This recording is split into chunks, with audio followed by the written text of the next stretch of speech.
Friends, some important amendments have been made from 5th of July 2022, vide 5 notifications number 9 to 14 in central tax, which will be mirrored by state tax also.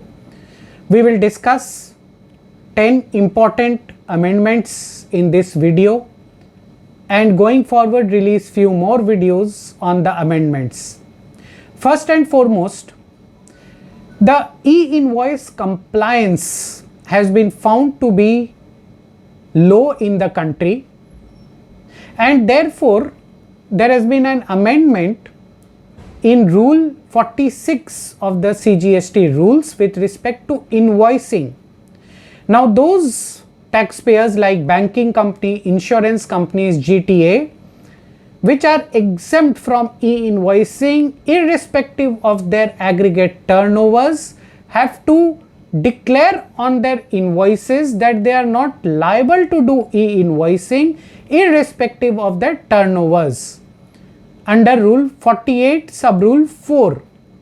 A very important aspect for the recipient of goods or service in this is that in case your supplier is liable for e-invoicing and not giving you an e-invoice, your input tax credit would be denied.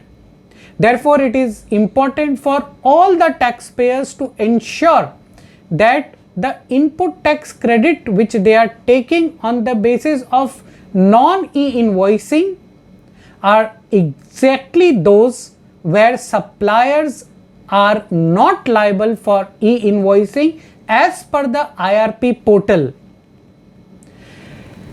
Next important amendment with respect to GSTR 3B, which you are going to file for the month of June 2022 by 20th of July 2022. 5 important amendments.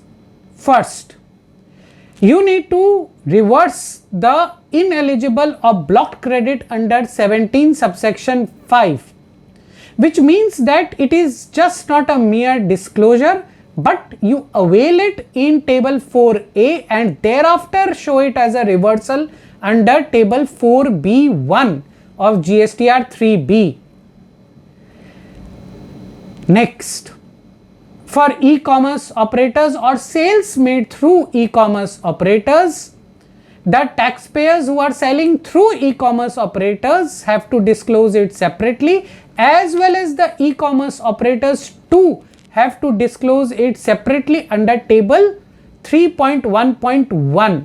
A new table is being inserted in GSTR 3B.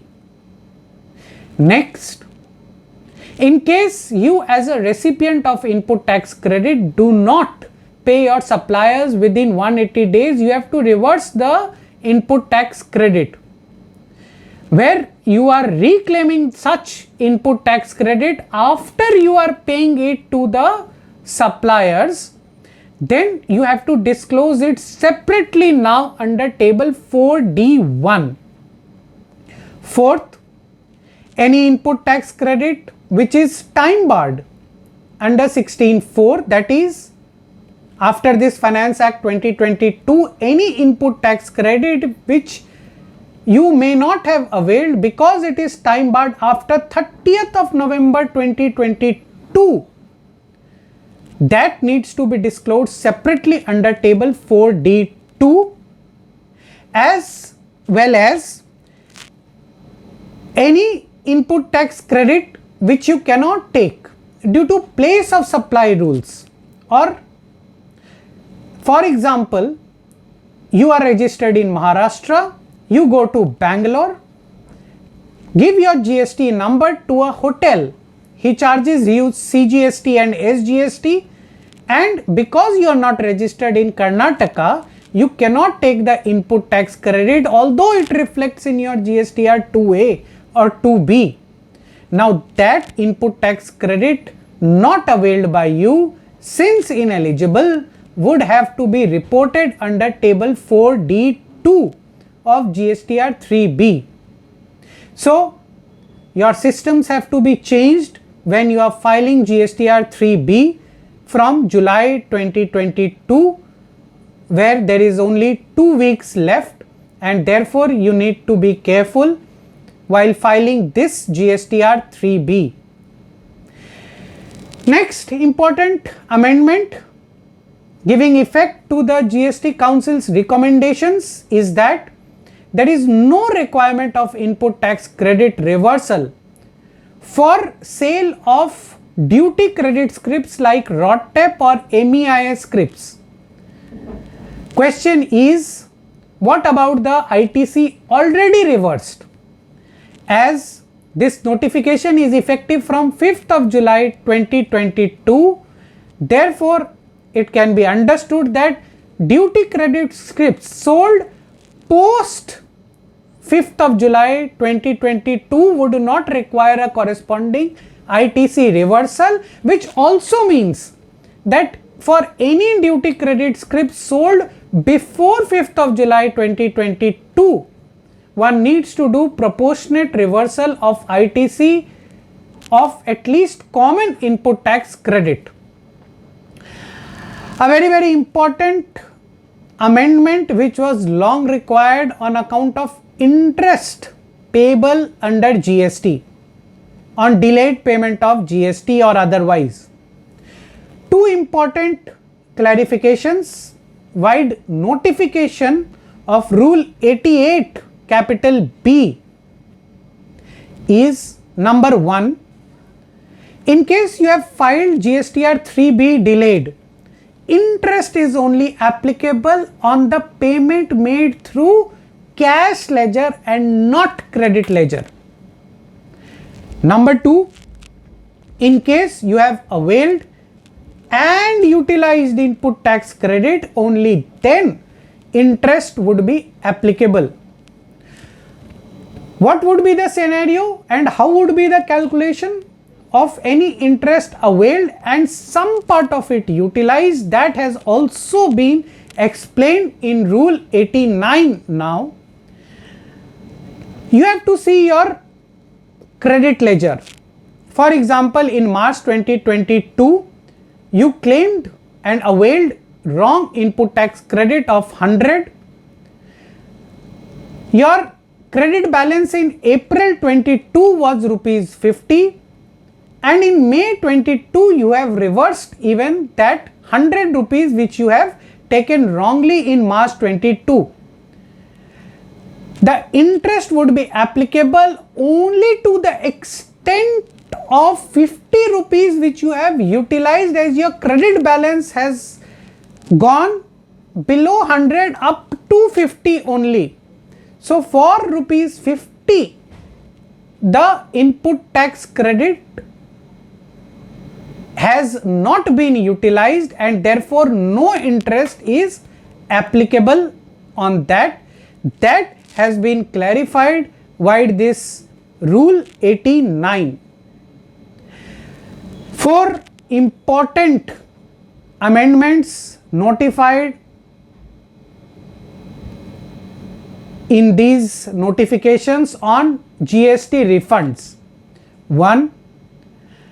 A long-standing dispute wherein taxpayers were claiming refund on CIF value of exports, wherein the tax departments were granting only on FOB value of exports. That was disputed and it was nowhere notified in the GST law that refunds would be applicable only to the extent of FOB value of exports. Now that has been clarified that for the purpose of GST refunds, one has to consider lower of the invoice value or FOB value of exports. Next, till date, in case your shipping bill value of exports and your GSTR 1 were not matching, the refunds were granted of a lesser amount between shipping bill and GSTR 1. However, now in case there is a mismatch, there has to be made some rectification for the mismatch. if there is no rectification which has been made, till that time the GST refunds would be not sanctioned.